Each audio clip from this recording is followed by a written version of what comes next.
Good morning students, welcome to Iqbal arts classes. आज हम आप लोगों के सामने एक चैप्टर है परिवहन और संचार। इसके बारे में आप लोगों को बताने जा रहे हैं। हम सभी जानते हैं कि परिवहन और संचार किसी भी देश के विकास के लिए उसकी तुलना ऐसे की जा सकती है जैसे किसी भी शरीर के लिए, हमारे शरीर के लिए जैसे नाड़ी है वैसे ही जो है इसका महत्व। अगर संचार और यातायात या परिवहन के साधन नहीं होंगे तो देश का आर्थिक, सामाजिक और राजनीतिक हर परिदृश्य में कुव्यवस्था फैल जाएगी। आर्थिक विकास नहीं होगा, सामाजिक जुड़ाव नहीं होगा, राजनीतिक जुड़ाव नहीं होगा, राजनीतिक समानता नहीं होगी, देश के अंदर शांति व्यवस्था नहीं स्थापित हो पाएगी। इसके अलावा देश की सुरक्षा में भी यातायात के साधनों का, परिवहन के साधनों का बड़ा महत्व है। तो आज उसी के बारे में हम लोग डिस्कस करने जा रहे हैं। बात करेंगे कि परिवहन और संचार हमारे जीवन में कितना महत्वपूर्ण है। तो परिवहन से पहले तो एक सवाल है कि परिवहन है क्या। तो परिवहन वह साधन है जिसके द्वारा वस्तुओं और सेवाओं को हम एक स्थान से दूसरे स्थान, यहाँ तक के व्यक्तियों को भी, मैंने वस्तु, सेवा और व्यक्ति को एक स्थान से दूसरे स्थान वहन करते हैं। वहन को ही उसी से बना दिया परिवहन। वहन का मतलब ढोना, यानी एक स्थान से दूसरे स्थान में वस्तुओं, सेवाओं, व्यक्तियों, लोगों को ढोते हैं, ले जाते हैं, इसी को परिवहन कहते हैं। तो परिवहन एक बहुत महत्वपूर्ण साधन है जिसका एग्जाम्पल मैंने दिया। जैसे हमारे शरीर में नाड़ियाँ हैं, है ना, नसें हैं, ये अगर नहीं होगा तो इंसान का शरीर शिथिल पड़ जाएगा, इंसान की मौत हो जाएगी। वैसा ही जो है हमारे देश के अंदर या किसी भी देश के अंदर परिवहन के साधन नहीं होंगे तो उसका महत्व, तो वो देश आगे नहीं बढ़ पाएगा। तो परिवहन का महत्व हर क्षेत्र में है। सबसे पहले तो ये है कि कृषि के क्षेत्र में, कृषि के क्षेत्र में साधनों को आवाजाही के लिए, साधनों को लाने और ले जाने के लिए परिवहन के साधनों का बड़ा महत्व है। यहाँ तक कि जो उत्पाद माल है, जो अनाज है, वो दूसरे स्थानों तक ले जा सकते हैं। कोल्ड स्टोरेज तक ले जाने में आसानी होगी, ठीक है, मिलों तक ले जाने में आसानी होगी, ताकि वहाँ जो है उसको बदल करके आटा बना करके या चावल बना करके पैकेजिंग करके दुकानों में उसको ले जाया जा सके। इस तरह से परिवहन के साधन में कृषि का बड़ा महत्व है। तो कृषि के साधनों को मुहैया कराने में परिवहन के साधन का महत्व है। इसके अलावा उद्योगों में कच्चा माल ले जाना और फिर बना हुआ माल को बाज़ारों तक वितरण करना, ये परिवहन के साधन का बड़ा महत्व है। इसके अलावा जो है समाजी जीवन में जुड़ाव, एकता लाने के लिए परिवहन के साधन का बड़ा महत्व है। आज हम सब एक सफ़र करते हैं तो एक ट्रेन पर या कहीं पर जाते हैं तो एक दूसरे से मिलते हैं, इससे सामाजिक जुड़ाव होता है, एक दूसरे के बारे में जानने का मौका मिलता है, अवसर मिलता है। इससे हमको समझ में आता है कि कौन क्या है, कैसी विचारधारा के लोग हैं। तो ये सब दूसरे देशों के या दूसरे जगहों के बारे में जानने में आसानी होती है। तो ये सबसे बड़ा महत्व है कि हमारे जीवन में ये जो है सामाजिक जीवन में बड़ा काम आता है। राजनीतिक जीवन में, सरकार चलाने में, देश को सुरक्षित रखने में, देश में शांति व्यवस्था लाने में परिवहन के साधन का बड़ा महत्व है।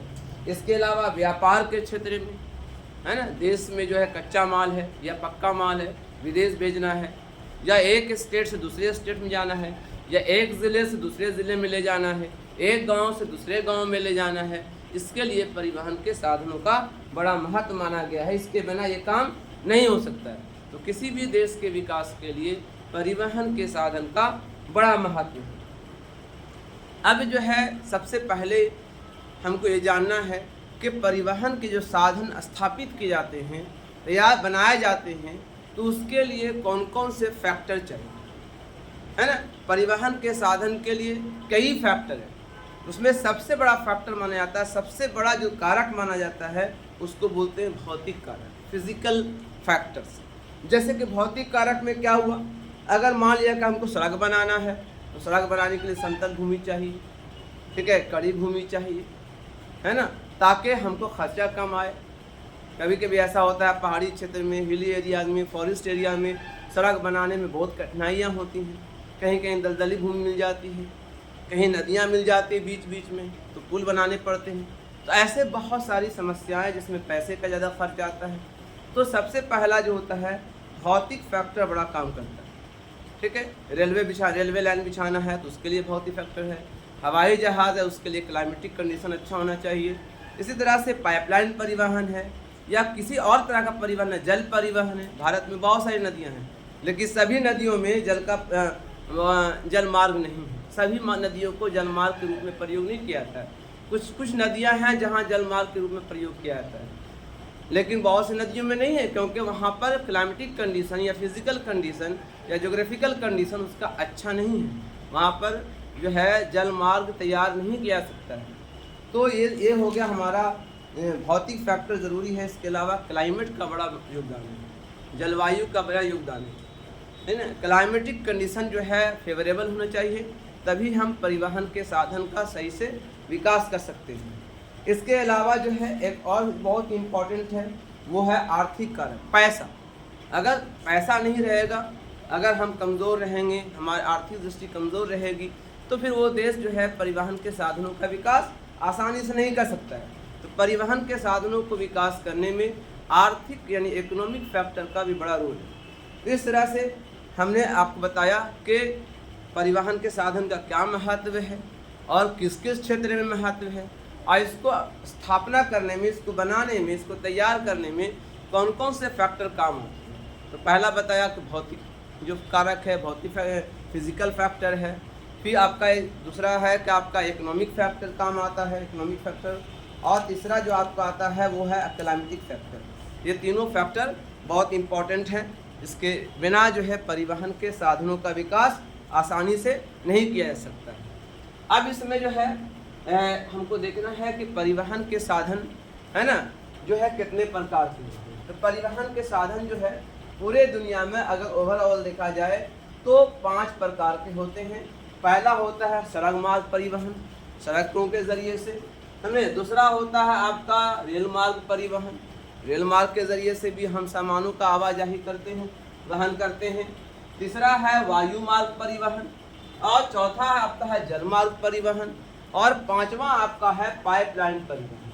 तो इस तरह से पूरी दुनिया में 5 तरह से पाइपलाइन के परिवहन के साधन हैं, जिसमें से जो है सबसे पहले जो है वो सड़क मार्ग परिवहन। इसके अलावा जो हमने बताया, एक और बताया चैप्टर के संचार, यहाँ पर बड़ी है परिवहन और संचार। संचार भी हमारे जीवन में है। अगर हम हमारे पास संचार के साधन नहीं होंगे तो हम एक स्थान से दूसरे स्थान के चीज़ों के बारे में हम जान नहीं सकते हैं।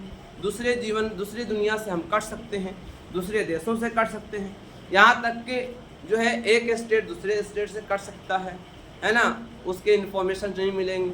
तो ये बहुत काम की चीज़ है संचार के साधन।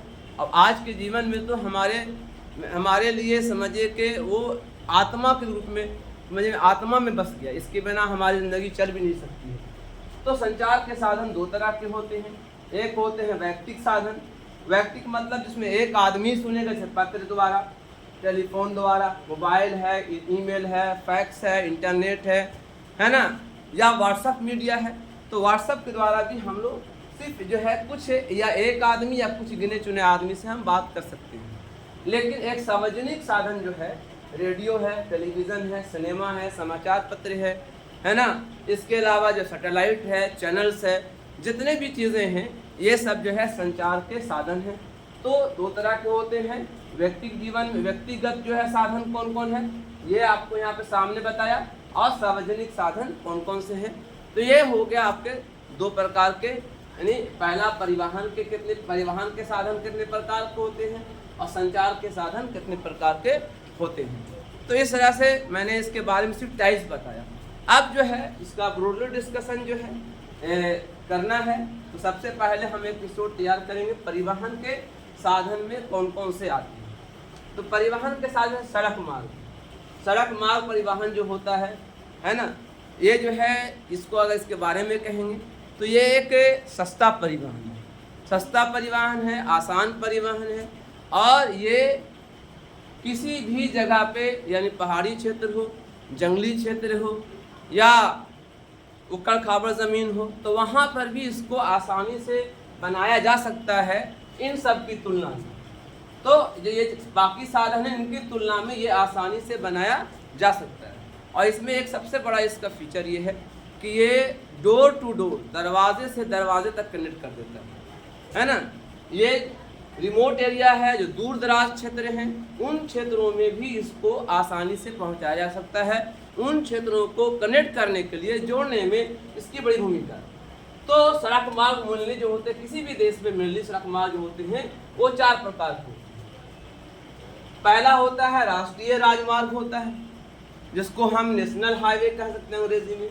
एक होता है राजकीय राजमार्ग होता है, स्टेट हाईवे कहते हैं। तीसरा होता है जिला सड़क मार्ग हो गया, जो एक डिस्ट्रिक्ट से दूसरे डिस्ट्रिक्ट को जोड़ता है।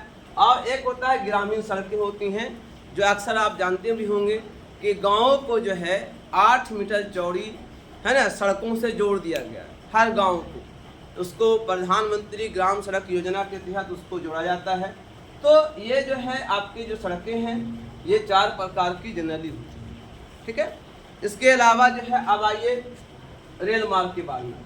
तो रेल मार्ग जो है ये जो है बहुत इम्पोर्टेंट हमारे जीवन में है, क्योंकि अगर हम बड़े मात्रा में, एक बल्क मात्रा में बहुत ज़्यादा सामान ढोना है तो इसके लिए हम रेलवे लाइन का प्रयोग करते हैं। ये वस्तुओं और आदमी दोनों को ढोने में काम करते हैं, है ना। ये एक देश से दूसरे देश को भी जोड़ने में काम आता है ना। दुनिया में कई ऐसे बड़े बड़े जो है रेल मार्ग हैं जो 2 देशों को, 3 देशों को जोड़ने वाले हैं। इसके बारे में हम आगे डिस्कशन करेंगे। तो रेल मार्ग जो होते हैं मेनली 4 प्रकार के होते हैं वर्ल्ड लेवल पे। एक होता है ब्रॉड गेज, है ना, जिसमें जिसका जो है जिसकी रेलवे लाइन की मोटाई होती है 1.616 मीटर। स्टैंडर्ड गेज होता है जिसका जो है मोटाई होता है, मैंने चौड़ाई होता है, रेलवे लाइन की चौड़ाई होता है 1.440 मीटर। और मीटर गेज का होता है 1 मीटर होता है, और नैरो गेज का होता है 7.62 मीटर mm।